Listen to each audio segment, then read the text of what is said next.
এই শিক্ষিত সভ্য নারীরা যখন পুরো নারী জাতির অধিকারের জন্য কাজ করে যাচ্ছে, তখন তারা যে আক্রান্ত হচ্ছে, এই ঘটনাগুলো দেশের জন্য কোনো ভালো বার্তা বয়ে আনছে না।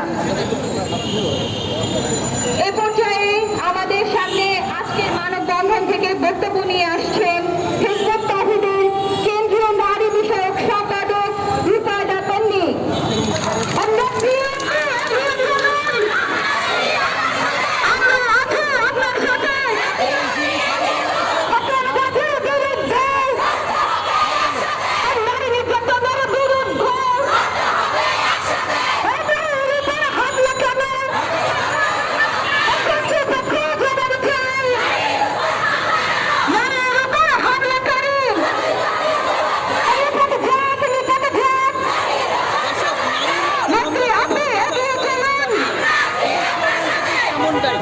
আজকের অনুষ্ঠানের প্রধান আকর্ষণ নারীদের অধিকার প্রতিষ্ঠার ক্ষেত্রে কেন্দ্রীয় নারী বিষয়ক সম্পাদক রুকায়দা তন্নি। আমি বিনীতভাবে তাকে অনুরোধ করছি আজকের প্রতিবাদ্য নিয়ে বক্তব্য রাখার জন্য।